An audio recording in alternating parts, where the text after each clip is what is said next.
The trade for Sean Murphy was pretty clearly the Braves' best move of the offseason, but was it also one of their worst moves? On today's podcast, we'll discuss the best and worst offseason moves for the Atlanta Braves as spring training is ready to get underway. All of that on this episode of Lockedon Braves. So let's get into it. You are Locked On Braves, your daily Atlanta Braves podcast. Part of the Locked On Podcast Network, your team every day.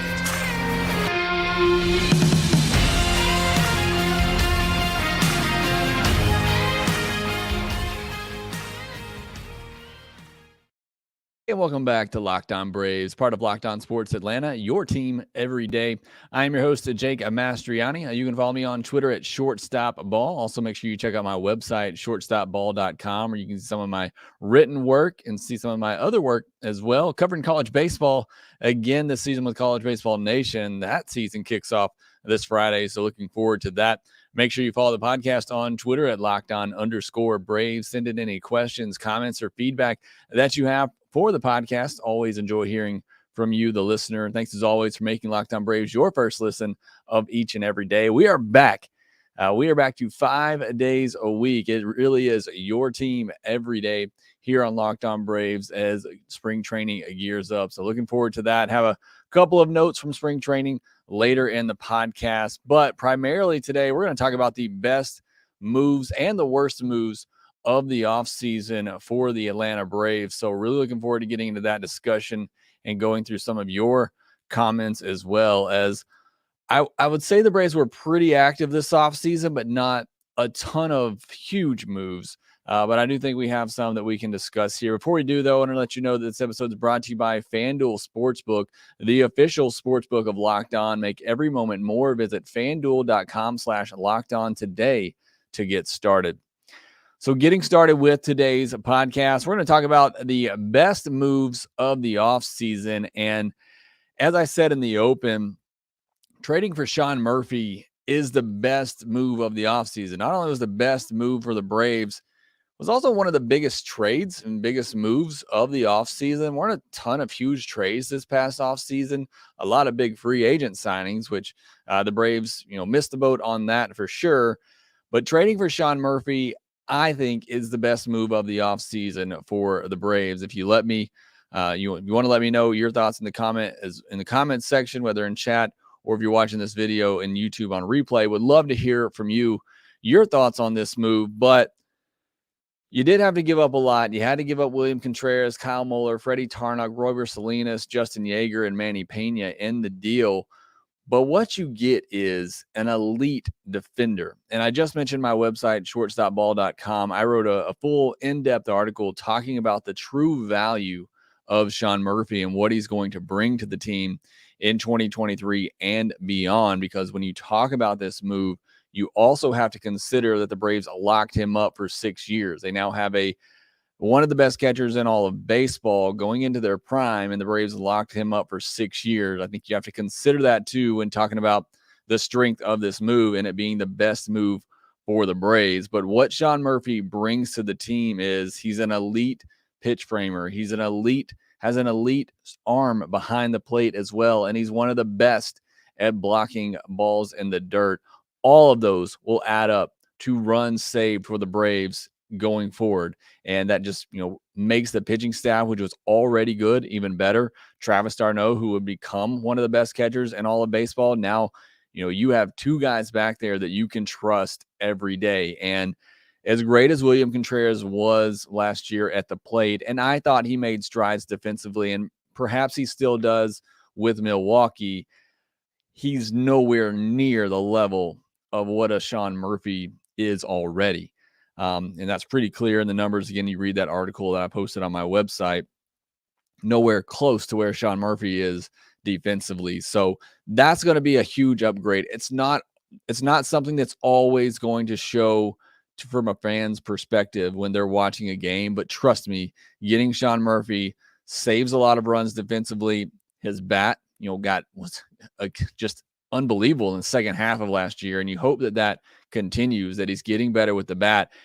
I've mentioned this before. Sometimes catchers who are, so focused on the defensive part of the game when they come up, which is the most important thing for them, that it takes a while for their bat to come around. Perhaps that's something we're seeing with Sean Murphy. So again, elite defender behind the plate, which is what the Braves want, especially with the new rules that are coming into place where we could see more stolen bases, to have somebody back there with an elite arm that can block balls up as well to keep runners from advancing bases. I just think that's going to be highly significant and perhaps an even forward-thinking move here for the Braves by going out and get somebody like Sean Murphy. Now, I'm not going to mention this when I talk about the worst moves, but I do want to go ahead and just talk about it here. While I do love the move for Sean Murphy, it also created a hole, I think, in the Braves roster, because William Contreras, if you didn't think he was going to be able to stick behind the plate as a catcher,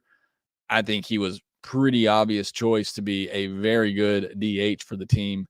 And now with him gone, there's a pretty big hole at DH. Now, DH is a hole that you'll fill pretty easily. The Braves haven't. A lot of that because of Marcell Ozuna. But, as great as the trade for Sean Murphy was, I do think that it created a hole because you already had a really good catching tandem with d'Arnaud and with Contreras. But Contreras, again, if you didn't think he was a catcher long term, at the very least, he could have been a very big in the DH spot. And now you don't have that. Now you have a question at the DH position. But still, the Sean Murphy move, that is the best move of the offseason for me. Now, a couple of other sneaky offseason moves. I really like the signing of Nick Anderson to a non-guaranteed split contract. That's one of my favorite moves of the offseason. Through 87 and a third career innings for Nick Anderson, he has a 2.89 ERA and a 0.962 WHIP, a walk per nine under 3 at 2.4, and a K per nine of 14.1. I mean, we are talking about an elite reliever when he's been healthy. Now, he hasn't pitched a lot, in previous years. He'll turn 33 in July. The fastball started to tick down a bit even before the injury in 2021. He missed all of last season. So, again, don't get your hopes up too much. But when healthy, especially in 2019 with the Rays, was an elite reliever. And his curveball is just absolutely filthy. In the 2019 and 2020 seasons, that curveball had a whip percentage over 50%, which is just, again, ridiculous. So if healthy, this could be a huge steal for the Braves and the bullpen and become another valuable arm in what figures to be a very, very deep bullpen. Another sneaky offseason move that I liked is trading Caleb Durbin and Indigo Diaz for Lucas Luetge from the Yankees. Luetge's been great for the Yankees kind of quietly the last two seasons, an ERA of 2.74 and 2.76 respectively over the last 2 years. During that time, and this is big, he's a lefty, 229, 281, 320 WAR slash line against lefty hitters and 185 plate appearances. Good control, a walk per nine under 3, a K per nine over 9. That's exactly what you're looking for. He's somebody you can bring into 6th, 7th inning when the other team has a couple of lefties coming up, and you can feel pretty good about your chances of him getting through that inning. So I really liked that move. Yeah, Indigo Diaz was kind of tough to lose. If he ever gains the command, he could become a really nice piece in a bullpen. But going out, getting somewhat of a known commodity, even if he was under the radar, and I don't know how you go under the radar in New York with the Yankees, but I think that was a very sneaky pickup there. Another good offseason move that I like is signing Kevin Pillar to a minor league contract. The Braves told him, and there was a lot of stuff about Pillar on the first day or on Monday when a lot of players reported to camp about how excited he is and geared up and ready to go, and how the Braves told him, it's an opportunity at a real job. He's not just going to be a body there taking up space. They told him he'd have an opportunity to really, get on the roster. And he's, said he was excited about that opportunity to come in with a great franchise and all that. And it was our first taste of, excited to go, best shape of my life type of thing for spring training. But I love the move. I don't know if he'll make the team out of camp, but I hope they're able to keep him around and keep him for some minor league depth. Last year, he only played 4 games at the big league levels, got hurt. At AAA, though, he was really good, a 315 average, 10 home runs. But in 2021 with the Mets, had a 692 OPS in 124 games. So again, not somebody that's going to come in and set the world on fire, but I think it's great depth. It's great veteran depth. And I think at the very least, he could become a very solid veteran presence in the clubhouse, maybe filling that role that you lose with Guillermo Heredia going away. Now it's a lot less swords and a lot more in-game pep talks, advice from a guy who's was an everyday player at the big league level for 6+ years. So I like the move to go get Kevin Pillar. Again, hopefully they're able to keep him around if he doesn't make the roster out of spring training. And I think he's kind of down the depth chart, in my opinion, at this point. But love having him, in the clubhouse around the team now in spring training. And, hopefully he gets the chance to stick around because I just think he could have a great influence on some of those outfielders. Somebody who was a really good defensive outfielder, early in his career, has declined as he's gotten to his 30s, but certainly more than capable of backing up all three outfield positions. So those are some of my favorite moves of the offseason. Again, let me know yours in the comment section below. And there's not really a move this offseason that I don't like. However, I do want to give you some that I think give me a little bit of concern going forward. We'll discuss those next. Looking for a delicious treat, but don't want all the fat and calories? Then you got to try a Built Bar. We just got through the holidays, and I know my goal is always to eat a little healthier. And if you're like me and you want to eat healthier, but you don't want to compromise the taste, then I've got the thing just for you. You got to try Built Bar. With Built Bar, healthy is actually tasty. They're so delicious, you won't think they're good for you. Again, perfect for a New Year's resolution if you still have yours going. What makes Built Bar so good? They're covered in 100% real chocolate. Why wouldn't you like that? And they come in unbelievable flavors like churro, peanut butter brownie, coconut almond. And I'm not sure how Built Bar does it, but go check out the macros on these things. 130 calories, 4 grams of sugar, and a whopping 17 grams of protein. That's kind of the reaction I had when I was looking at Nick Anderson's career stat line. It's amazing. And now you don't need to wait around and get a box. We've been telling you for years how you can go to built.com to order you a box of Built Bars. You can still do that, but now they are available at Walmart or Sam's Club. You can go to Walmart, pick up a 4-bar box of cookies and cream, double chocolate, coconut puffs. Cookies and cream is my personal favorite. Or you can go to Sam's Club and grab yourself a 13-bar box with flavors like brownie batter and churro. However you want to get them, make sure you go out and get yourself a box of Built Bars today.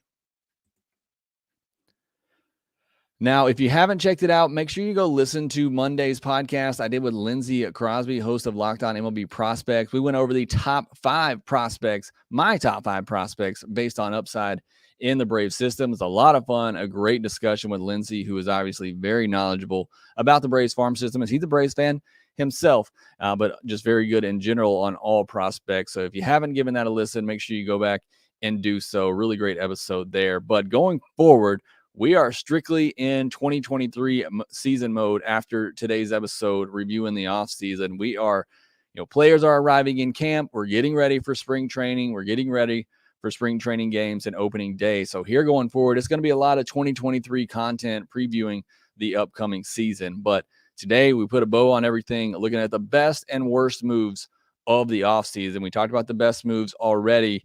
Now I'm going to give you some of the worst moves of the offseason. And I say that, I don't really hate any of the moves that Alex Anthopoulos made this offseason. None of these moves, I think, were bad moves, for 2023. But the one move that kind of still has me scratching my head a little bit is the move to trade Justin Henry Malloy and Jake Higginbotham to the Tigers for Joe Jimenez. And it's not that I don't like Jimenez and that I don't think he'll be a solid setup guy. I think he will. He has a big fastball and a wipeout slider, someone who just turned 28. My biggest problem with the deal, and I think, and I made this point when the trade went down, I think this makes the Braves a better team in 2023. But my biggest hang up with this deal is that you traded your best hitting prospect, perhaps your best prospect overall, one of your best trade chips, and perhaps somebody who could fill a need in left field pretty soon. Now, I say all that knowing that I'm not someone who was very high on Justin Henry Malloy. I didn't particularly love the swing, and he didn't look great in left field. Granted, that was his first year with the Braves trying him out there. It's not like he couldn't have gotten better, and it's not like he's probably going to be much worse than whoever they're going to throw out there this year. But I do love the hit tool, and I think he's going to hit and he's going to get on base. But I didn't necessarily love Justin Henry Malloy.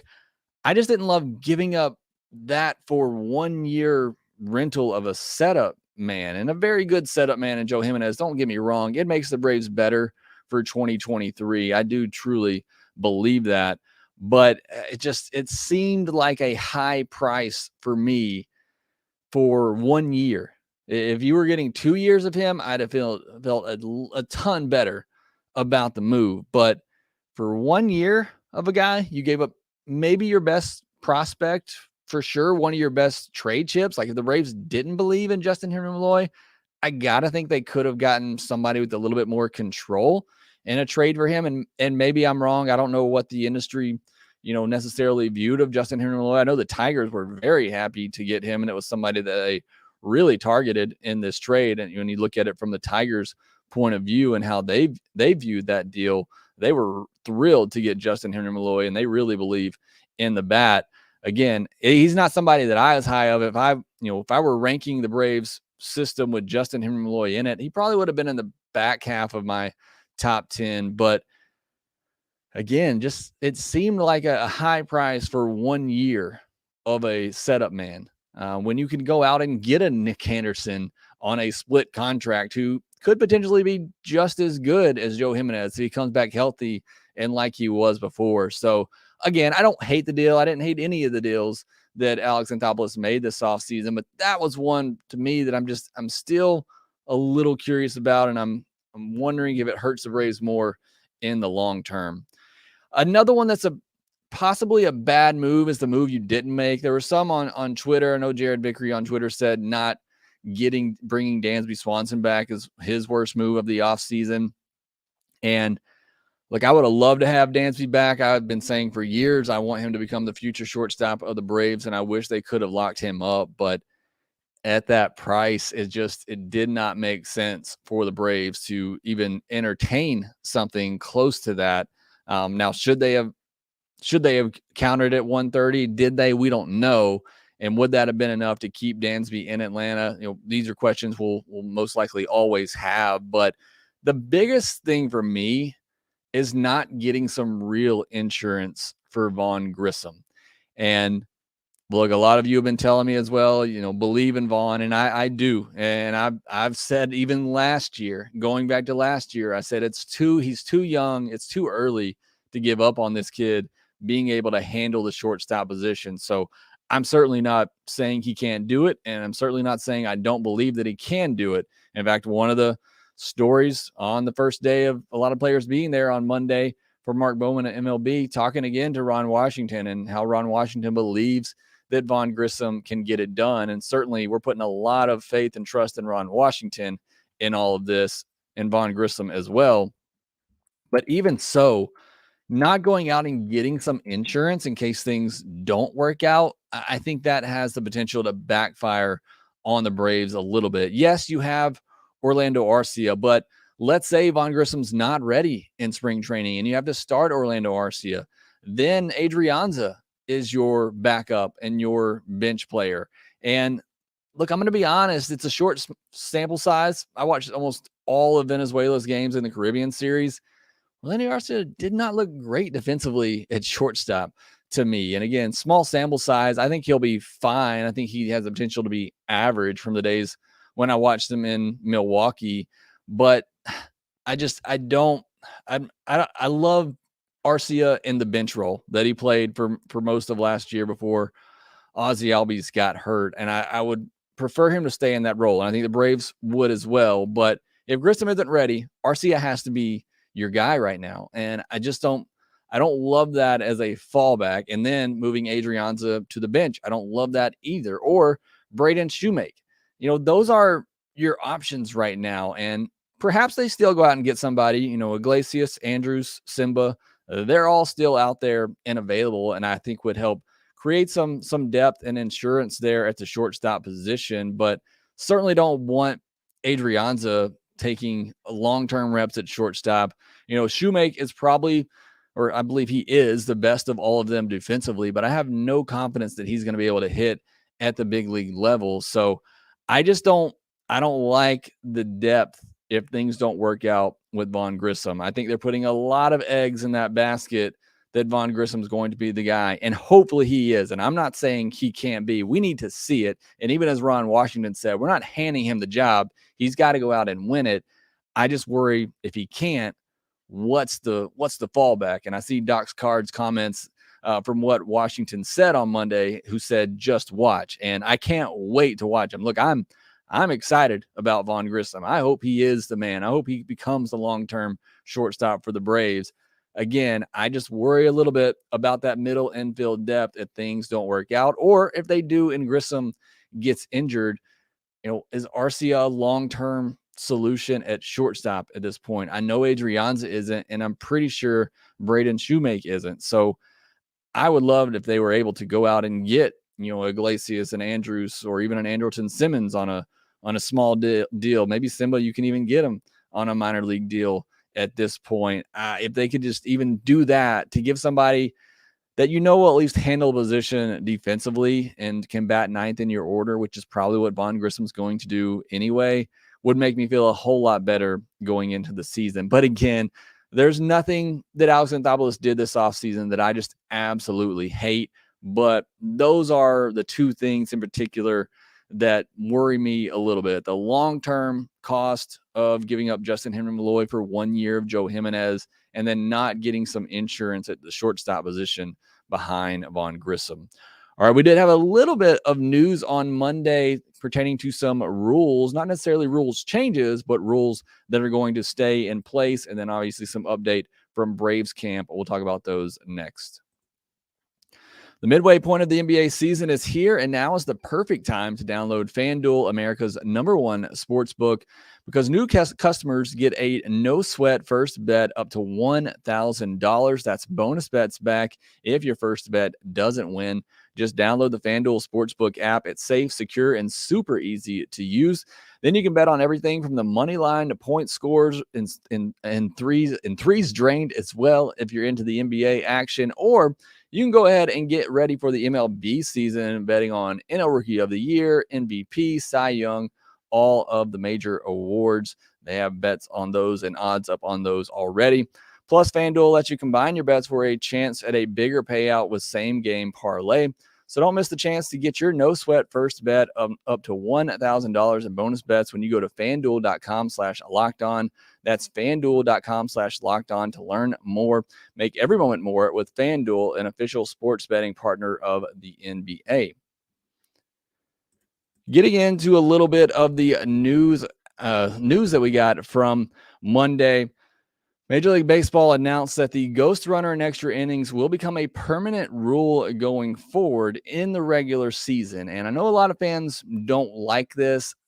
I can go either way with it. I don't hate it. I do like the fact that, it speeds things up a little bit in the extra innings. I'm glad it's pertaining to just regular season. I would never want to see this in the postseason. I wish they would have gone at least one more inning with, quote unquote regular rules before going to the ghost runner. But in my view, it's not a huge deal. I know a lot of fans aren't really happy about it. I don't love it.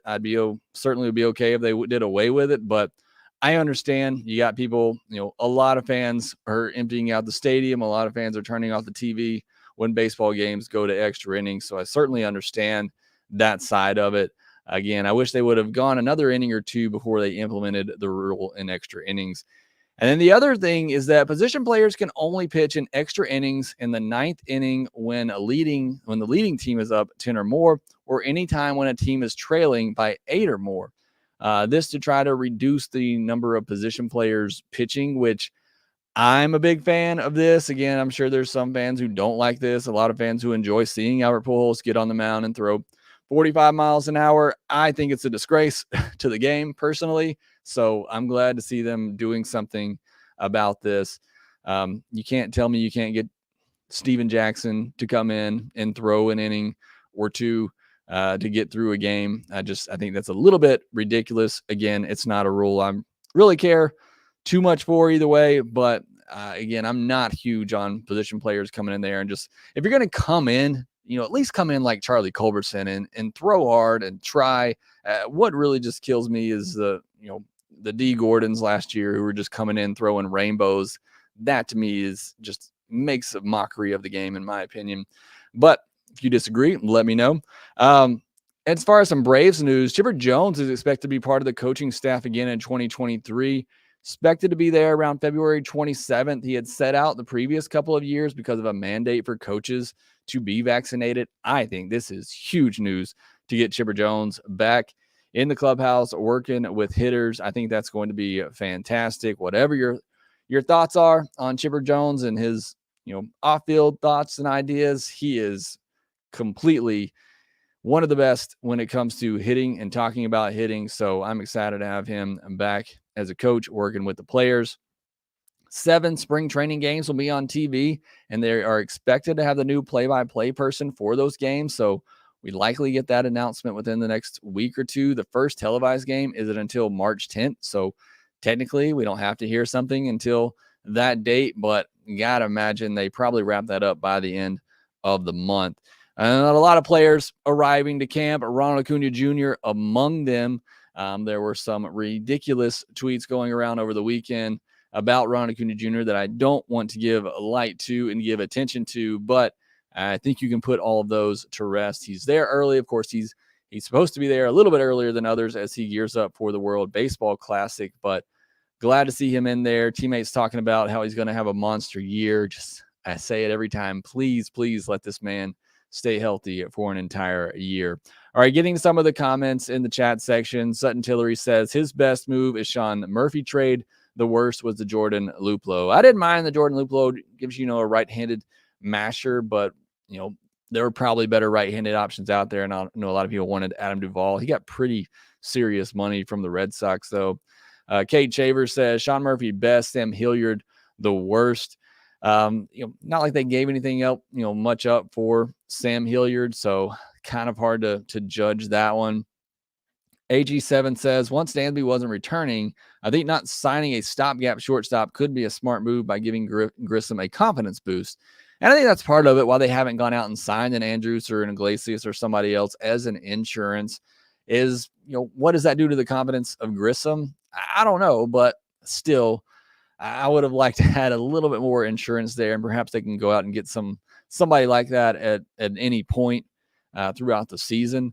But yeah, you might be right. Perhaps they were worried about what that would do to Grissom, who's already has somebody in-house in Arcia that he has to compete for. Joshua Naisworth says, I think Sean Murphy was the best move this offseason, no doubt, hands down. He is a great player coming to his hometown, Atlanta Braves, and getting our hometown hero to replace Dansby Swanson. I don't think Sean Murphy's from the area, but I do certainly think it was a great move, hands down, like you said. AG7, not adding one of the many free agent outfielders to a reasonable deal is the worst move. Yeah, I would have loved to seen them get Andrew Benintendi. That was kind of my guy going into the offseason, even a Michael Conforto. Again, I said this when I gave my grade for the offseason. If you haven't listened to that, you can go back and do so, which I gave him a B- because I said coming into the offseason, the team was good as is, and I understand that, but I felt like you had to make a big move at either shortstop or left field, and they didn't either of those, so certainly can't agree with that. Cade Chavers, did you see those Acuna trade rumors? It's kind of what I was alluding to earlier. I think that's all nonsense. In fact, the person who put out that false information has since deleted their account, and hopefully we can delete all those tweets because it was just ridiculous. Hines says, best move is Sean Murphy. Worst move, Colby Allard. Dealing Jake Odorizzi was good, but I'd rather have their number 30 prospect than Colby. There's a reason why we traded him before. I actually thought about putting that as one of my worst moves, but in the end, I just think that's kind of a wash. I wish they could have gotten a little bit more for Jake Odorizzi in terms of money. I felt like they paid 10 of 12 million there. I was hoping they could have eaten a little bit more money with that contract, but that's kind of just a wash move for me. But I did think about that one as one of my worst. Certainly didn't love it. Corey Carmichael, d'Arnaud was a great consistent hitter for DH last year, getting bases, winning games. I worry with how much Travis d'Arnaud and Sean Murphy are actually going to DH. If they have to take a lot, the majority of the DH spots, I don't know if that's a great look for the Braves DH position. Yes, they're both good hitting catchers. Are they great DH hitters? I'm not sure. So we'll have to see how that plays out. AG7 says pretty much all the bullpen moves look like good additions. Hopefully Jimenez justifies trading Malloy. I hope so. Again, I think Jimenez is going to be great. I think he's probably going to be, your 7th, 8th inning guy, depending on situation with AJ Minter. So I think Jimenez, I love getting him. I just thought the price was pretty high.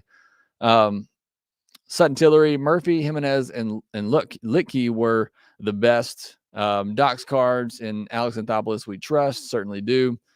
Hines says, what do you consider our reliever roles? I see Iglesias as a closer, high leverage guys, Minter, Jimenez, McHugh, Lee, potentially Nick Anderson, middle innings, guys like Yates, Litke, and then long relievers like Stevens, Chavez, and Dennis Santana. I think it's exactly how you laid it out. I think, and again, like I just said a minute ago, I think it'll be Jimenez and Minter for the 7th and 8th innings, depending on matchups, and then Iglesias in the 9th. I think that is your, game 7 of a World Series, and you're trying to close it out the last 3 innings. I think those are the guys that you go to. And then I think in those middle innings, high leverage innings, 6th, 7th innings, I think you go to Colin McHugh, Dylan Lee, again, based on matchups. I think Litke, can go in there for some lefty matchups as well. And Nick Anderson from the right-handed side, Kirby Yates as well. Hopefully he has a bounce back season. And then I think it's either Stevens or Chavez for kind of that long reliever role. So I think you nailed it. Sutton Tillery says, cut Ozuna. We'll see what happens in spring training. I'm really curious to see what Ozuna looks like in spring training, and if he just looks absolutely terrible, the Braves to even carry him into the season. They've hung on to him this long. I kind of think they will, but I'm really interested to see, what goes on with Ozuna this spring training. AG7 says, I think trading Malloy shows the Braves weren't confident in him moving to outfield since 1st and 3rd are occupied. Still iffy move, though. Yeah, again, it was his first time really trying out left field. And again, my first look at him in person, he was not a left fielder, and it was awkward out there. So I can understand if they just thought they weren't going to be able to turn him into a legitimate left fielder defensively. But I did like the bat. And like you said, 1st and 3rd are taken at the moment. Again, I just thought, giving up one of your best prospects, your best trade chips, and I get it, the Braves farm system isn't great. So even in being one of the best, prospects in the Braves system might not mean a lot, but I thought it would mean more than 1 year of a setup, man. Kate Shaver says, should have signed Matt Moore instead of trading for Jimenez. Matt Moore, I like Matt Moore. We talked about this, last week when I had Grant McCauley on the podcast for the mailbag. Can't believe Matt Moore's still out there, but a little bit of a difference there. Matt Moore, more of a lefty kind of specialist. Yeah, he could probably come in and be a setup man. Jimenez is going to be good. No doubt. I think he's going to be one of your best setup men. Doug says, I think they should have signed Andrews just for insurance. That one more piece that could save the day if an injury occurs or Grissom struggles. I agree with that. I think Andrews is probably looking for a starting job and starting money somewhere, and it's probably not coming. So if they could get him on a small deal and, at least put him on the bench. Sutton Tillery says Jose Iglesias could be a good move. Again, I agree. If you can get either one of those, on a really small, 1 year deal, perhaps at this point, maybe even a minor league deal, I would love that for the insurance.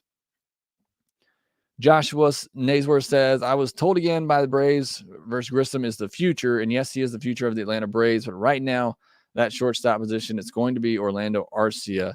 I think it's Grissom's to lose. Again, I just think, look, I don't want to dog on Orlando Arcia. He was batting 8th and 9th for the Venezuelan B team. Not the Venezuelan team you're going to see in the WBC, but the Venezuelan team in the Caribbean Series, where you probably haven't heard of anybody else on this roster, and he was batting 8th or 9th for that team. I love Arcia. I love him in the role, the Mitch role that he played last year. I just don't think he's going to be a starting shortstop anymore at this level. AG7, do you think Shoemake and Simba at this point in his career are pretty much the same players, solid defense and no bat? I'd probably somewhat agree with that. Granted, I haven't seen a lot of Shoemake, so I'm going a lot based off what I've heard about him. It's that he can play solid defense at a lot of different positions. the bat just isn't there right now. And you could probably say that the same for Andrelton Simmons at this moment. Doug Count says the ghost runner rule is Bush League garbage. I hate it. Manfred and the Players Union don't listen to the fans too much. Miguel Fria, hey, Jake, I hate Alex Anthopoulos because he traded Contreras. A lot of people still upset about the Contreras move. Again, love the move for Sean Murphy. It did create a hole at DH, in my opinion.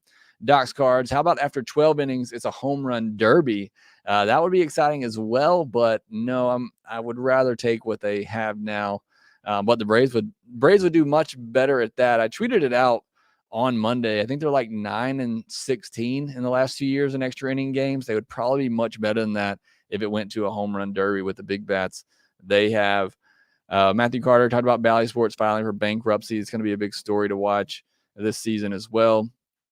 Cade Shavers, runner on second in extra innings. The first time I saw it was like, what in the world is going on? And the Braves just can't seem to figure it out for whatever reason. They just are not great in extra inning games. Miguel Frias says, I still hate Capolella for trading Simmons and Kimbrel. Probably the right moves at the time, but Andrelton Simmons, my favorite Braves player of all time. So that definitely still stings for me, especially because Sean Newcomb did not exactly turn out the way we had hoped. Doc's Cards, can we get Andrew Jones into the Hall of Fame already? I hope so. Again, we talked about this when the Hall of Fame was announced. I think probably in 2 more years, he's going to be able to get in. I think he gets the vote. If not, I think he gets in on the Veterans Committee one day. But he's starting to trend towards getting in, and I hope he does, and I think he will. Sutton Tillery, who do you think will be our everyday left fielder? I think that's Eddie Rosario's job to lose right now. But there's certainly a lot of options there. I think it's going to be some sort of platoon combination, probably Rosario and maybe Jordan Luplow from the right side. I think we probably see a platoon out there to start the year. Richard Ryle says, think Olsen will have a great year, less pressure this year. I am on that train 100%. I think it's going to be a big year for Matt Olsen. Antonio C. Sean Murphy, probably the best move, even though we didn't need a catcher. Worst move was not getting a left fielder or shortstop. I can agree with that. Sutton Tillery, who do you think is better, Kirby Yates or Nick Anderson? That's tough. Both coming back from injury. I'd probably still say Nick Anderson. But we'll see. At least we got to watch some of Kirby Yates last year. This is going to be Nick Anderson after not pitching at all last season. So it's going to be a tough comeback for him. But if you had to guess, and that's what you're asking me to do, I'd probably have more confidence in Nick Anderson being a good reliever this year than I do Kirby Yates. I honestly keep forgetting about Kirby Yates in the bullpen, and I hope I'm wrong.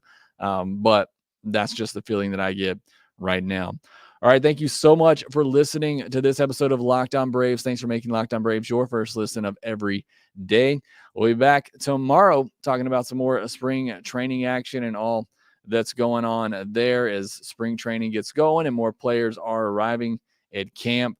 It should be a lot of fun. Again, we are gearing up towards the start of the 2023 season now at this point. So a lot of this is going to be geared towards the coming up season. And in fact, tomorrow we're going to talk about next offseason really quickly. We're going to talk about the biggest free agents in next offseason's class, who the Braves could be targeting. So make sure that you come back and listen to that one. But again, that'll do it for this episode. Thanks for making Locked On Braves your first listen. Now go make your second listen, the Locked On Sports Today podcast, where they're talking about the biggest stories of the day, plus instant reactions, big game recaps. I'm sure they're covering that crazy Super Bowl finish on Sunday. So make sure you go check out Locked On Sports Today. Again, thanks for listening. Be sure to follow us on Twitter at @LockedOn_Braves. Follow me at ShortstopBall. Also, make sure that you rate, review, and subscribe to the Locked On Braves podcast wherever you get your podcast. And we will talk to you next time.